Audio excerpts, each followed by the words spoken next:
everyone, welcome back to another video. My name is Via. If you're new here, I'm an illustrator from Portugal and I have my own stationery, accessories, apparel shop, and I do most of my product. In the past few weeks I've been having a lot of questions on how I do my earrings and shrink plastic charms, so I thought I could create a tutorial for you guys. I have a ton of tutorials on my channel if you want to check that out, mostly stationery on how I do my notepads, my notebooks and all of that.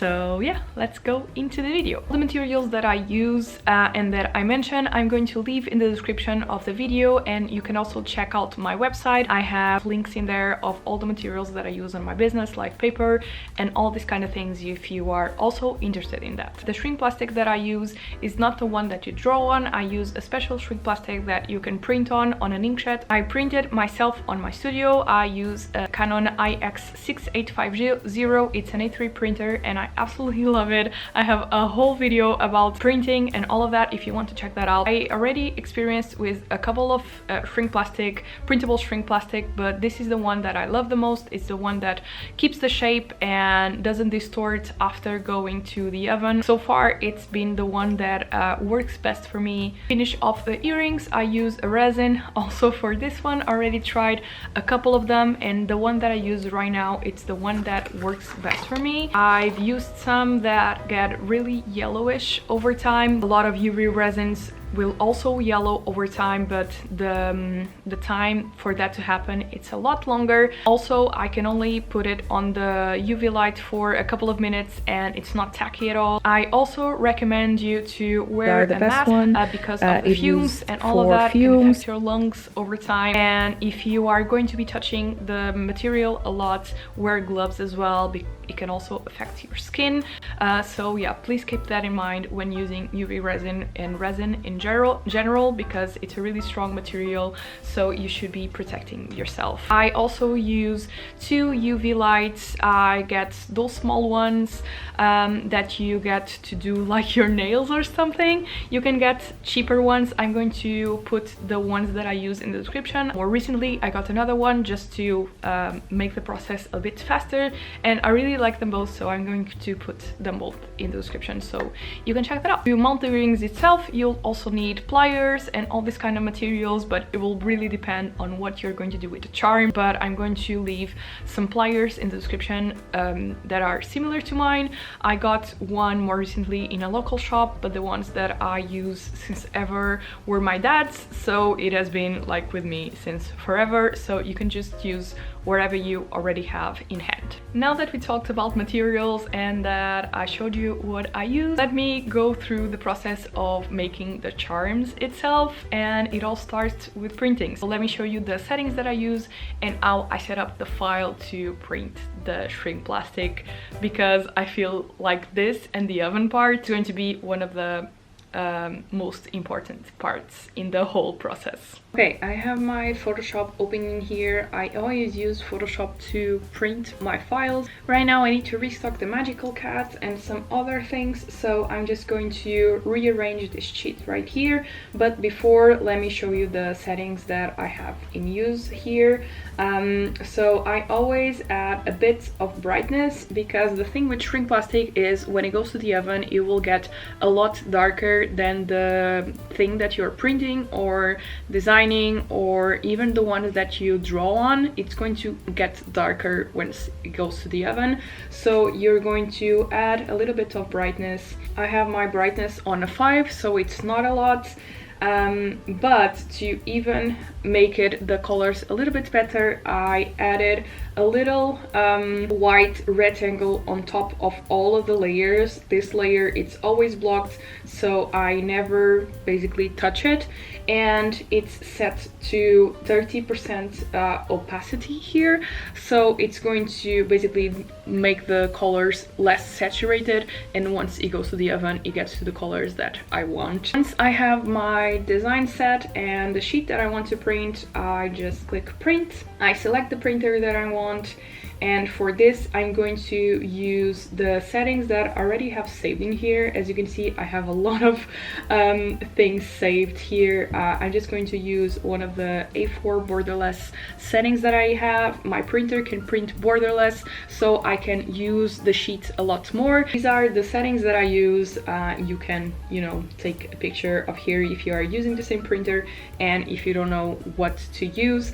For the shrink plastic, I have the brightness in brightness. Sorry, this is in Portuguese, but I'm going to try to translate it as best as I can. So for the type of media, I use matte paper, and quality of printing I use on the highest settings. Please don't forget to install your driver, your printer driver, before installing it on your computer, because if you don't install the driver, you're probably not going to have this option in terms of settings and all of that. One thing that is really important about printing shrink plastic is that you always have to put your the things that you want to print and that you want to look the same, so that you don't have any distortions.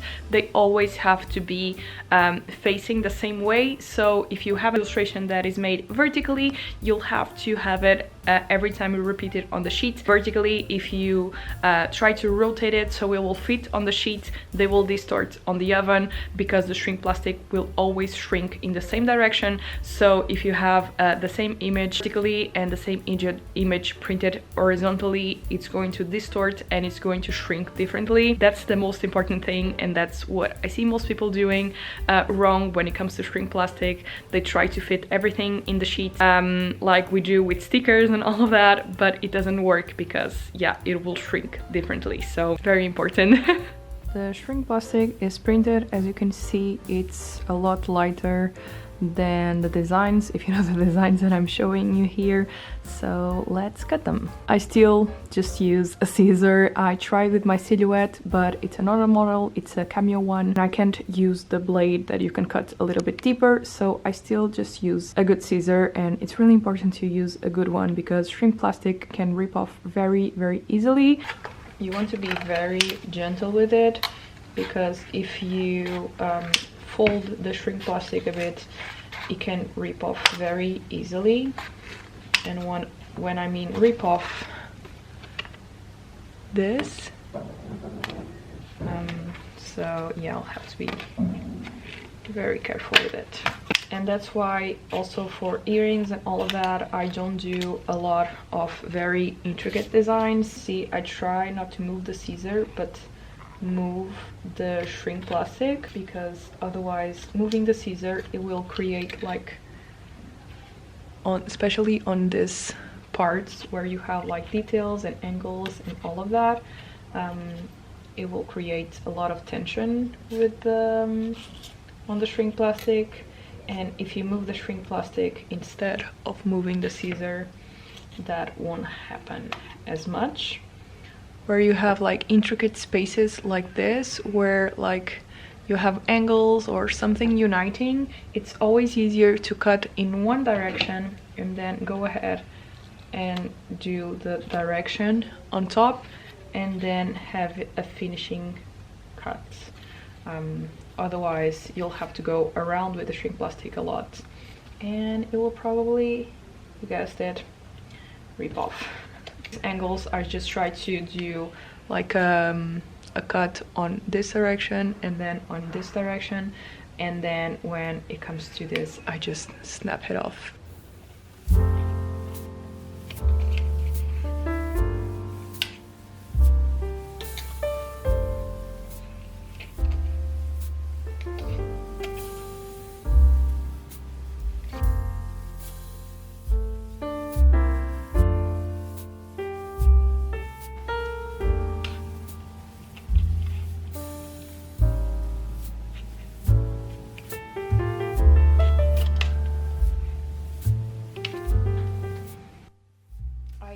Save these bits because I can reuse some of it to cut shapes and use it as white, or I can paint them out and use to do little charms.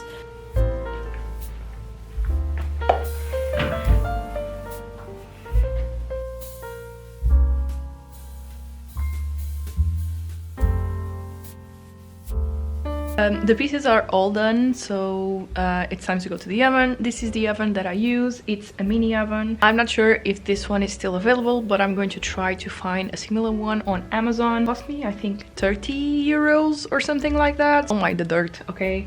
It has some like trays, so I put the pieces on this tray right here. This is the settings that I use. It will depend on your shrink plastic, but the one that I use the best that I can take out of it is 150 degrees, and this is what works best for him. And then this is another really important setting that I see people not try out when they put them in the oven, and they complain a lot about pieces getting distorted and not shrinking well, and this is a really important thing for you to try out. It might depend on the oven, I'm not sure, but this is really important. I'm not going to be the best one to explain this, but this is where the heat will be distributed on the oven. I tried this one where the heat will come from above and below, and it didn't work well. Right now I use this one and it works wonderfully. All my pieces shrink perfectly, and basically I have it set for the heat to come just on top of the oven,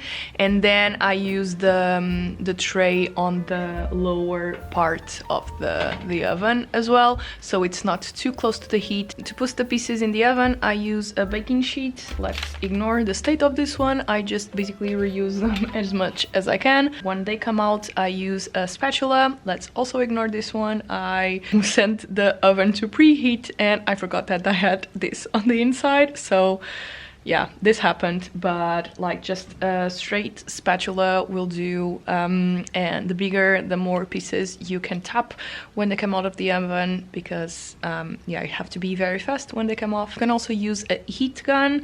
I see some people use them when you want more three-dimensional pieces. I only tried this thing right here, so that's what I'm going to be mentioning on this video. Let's turn it on.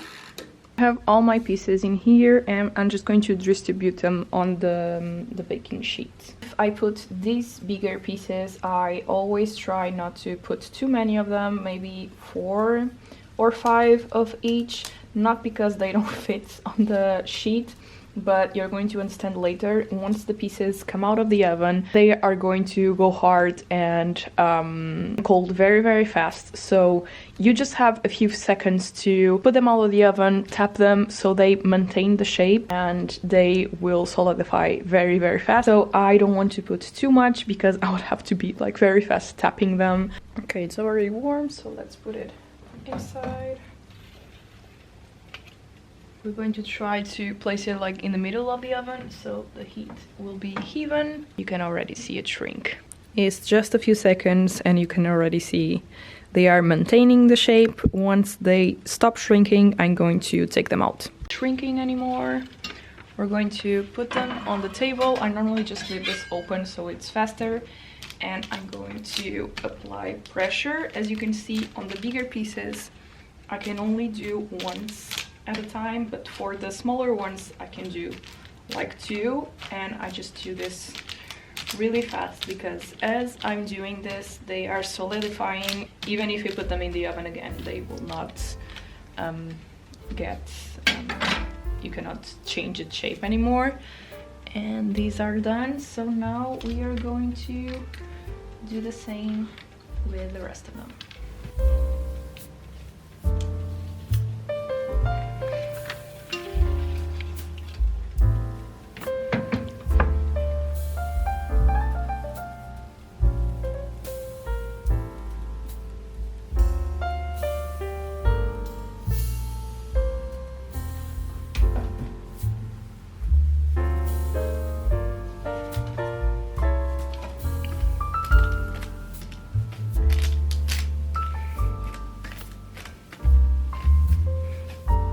Be careful not to apply strength like this, like when the tip is near another shape, because you can mark it, because when they come out of the oven they are still soft, so you can mark it with a spatula. So that's why I try to do 1 at a time, or 2 if they fit well within the shape of the spatula, because otherwise you can mark them with the edges.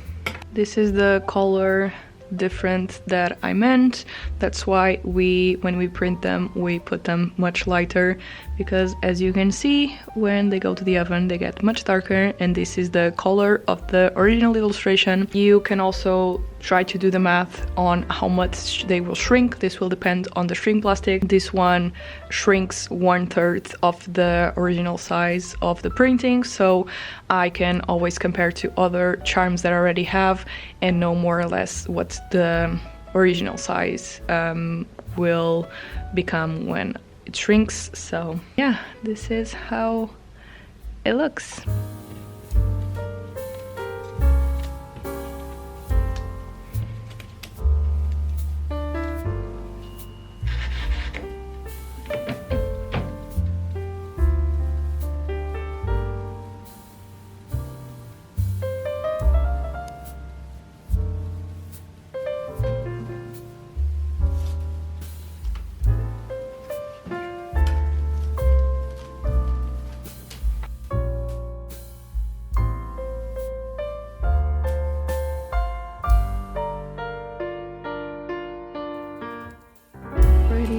It looks so tiny and cute. The first thing that I do is I have this like foam pieces that I cut off from like those when you get some printers and other things, they come in this like foam thing, and I just basically put the pieces on here. Also put resin in several pieces at the same time, and then I just put them in the oven all at the same time, and it makes the process a lot faster.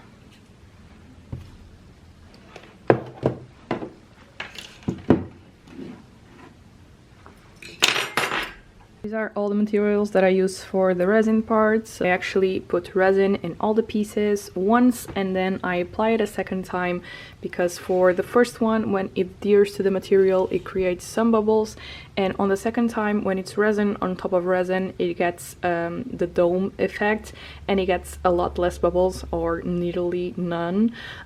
So that's what I do. Once I have the second coat of resin, I also have to leave them in the oven for an extra couple of minutes, sometimes 6 minutes, 5 minutes, so a few extra cycles in here. Then I have this surgical, like these are normally used for dental thingies. I got them when I was studying conservation and restoration of art, and they are really helpful. One I used to secure the pieces, and the other one I used to spread the resin. And also the most important thing, it's a lighter. Every time I apply a new coat of resin, I have to pop the bubbles.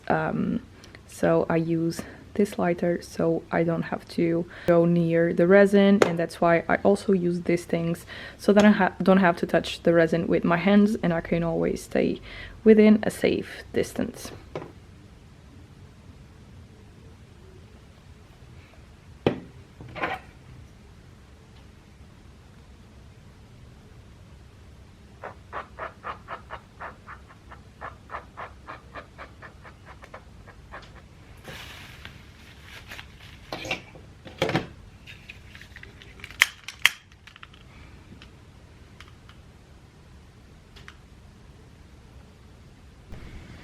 Okay, I already put resin on these top ones. What I do is, for the bigger pieces, I try to create like a little trail of resin so that I know it's more spread out, and it's a lot easier to also spread out on the piece.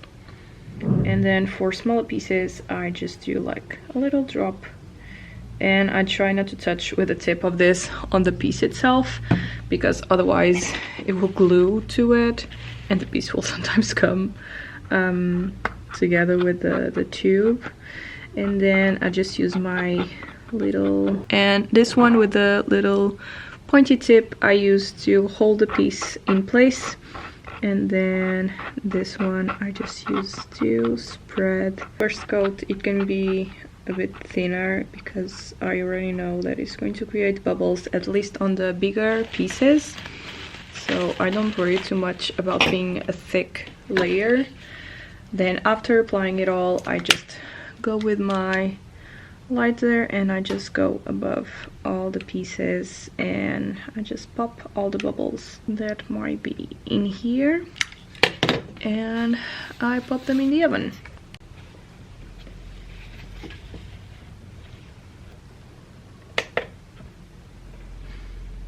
And while this is on, I'm going to start on some other pieces.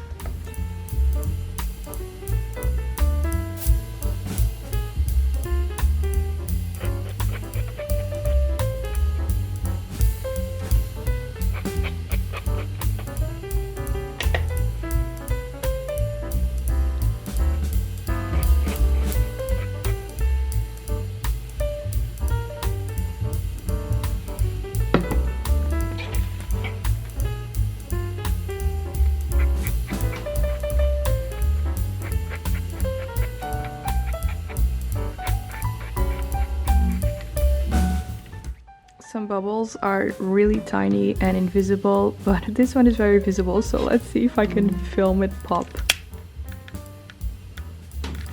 Did you saw it?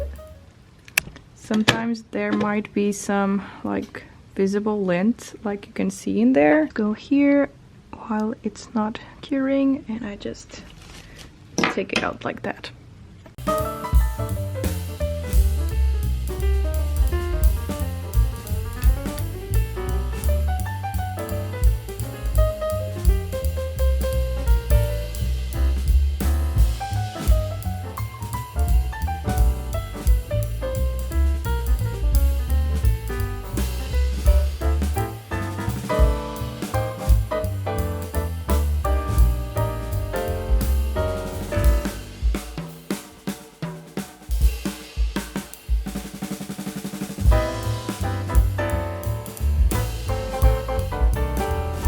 While these last two are curing, I can already go and give the second layer to these two. So that's why having two ovens is so much easier.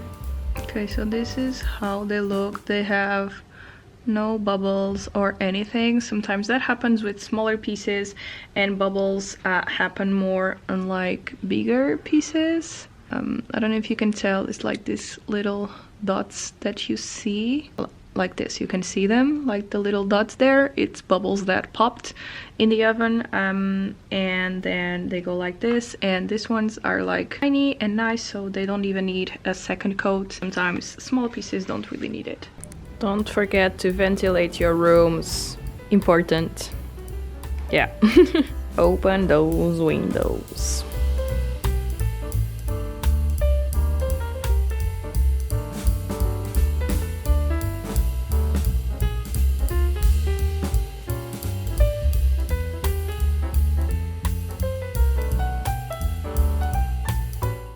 All the charms are now on the second coating. I try to put them in there for, I don't know, 6-7 cycles until I can grab them and they are not sticky at all, basically.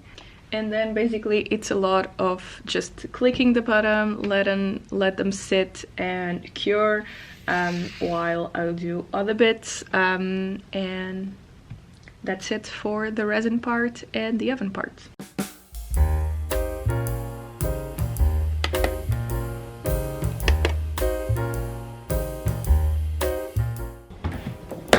Now that the pieces are done, it's time to trim them. If you are going to use them as pins or something like that, you can just glue them. Sometimes some pieces I have to glue the stud like this, and I glue them with super glue first, and then I apply some resin on the outer part and I put them in the oven again. I use this drill from Lidl. I use like this simpler, a tiny drill piece.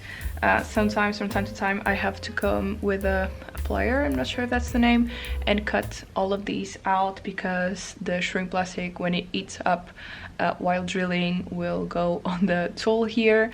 And sometimes when I'm putting the resin, sometimes the resin goes below and it glues to the foam and creates this kind of thing. So sometimes I use the drill to take out this resin bits as well. Basically switch the drill with with something like this. When you go to the drill, you have to make sure that your pieces are no longer sticky. Like this is not sticky at all. I just always drill them like this so it doesn't scratch this part, and then I just drill them.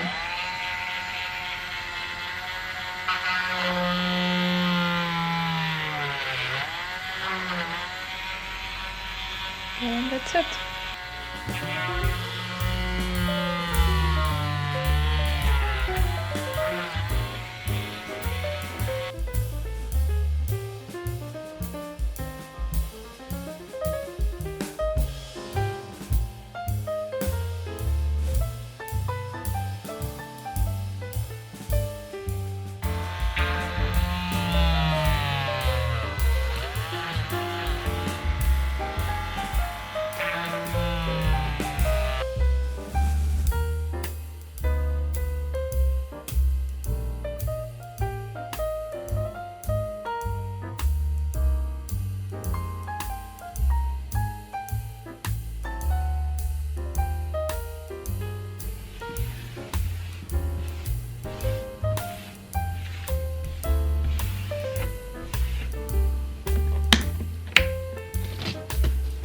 Now I'm going to mount it. I have all my pieces in here. I use stainless steel so they don't change color. I use these pliers, are the ones that I mentioned in the beginning of the video. This one, it's a new one. I wanted a smaller one so that I can open more easily.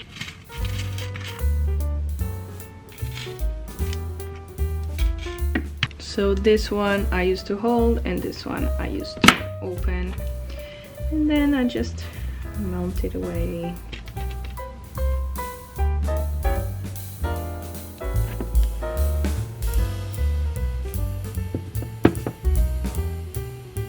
And that's it. And then we do that over and over again until we mount everything basically.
And they are done. I ended up only mounting one of these because I still wanted to make sure it's in a design. I still wanted to make sure how they function on the length and the little holes because of the eyes and all of that. These ones I only sold at cons and markets and all that. I really need to add them to the shop. This is the final result of the earrings. I absolutely love it. I've been doing them for maybe 2 years now and I still love the final result. But as I said, you can do earrings, you can do so many things with this material, and I think it's just so cool that they also have an option to print it out and you can just print out your work that you do digitally and all of that. And that is it. Now you have your shrink plastic charms. You can use them for wherever you want. I love making earrings with them, and every time I do markets, everyone asks me what they are made of. Everyone is always super curious about it. I love that I can use a shrink plastic that it's printable because I can put all the details that I have from my illustrations into smaller forms in earrings. I hope you have fun. I hope this video was helpful. Let me know your experiences, if you're already had experiences with shrink plastic, if you're going to try it out, and what you are thinking about doing, what products you have in mind, if you are using it for your business or if you are just doing some crafty things at home. Let me know in the comments. I love chatting with you in there. Thank you so much for watching this video. Don't forget to leave a like and subscribe if you enjoyed it, all of that kind of things. Hope you enjoyed this video, and I see you on the next one. Bye! Bye!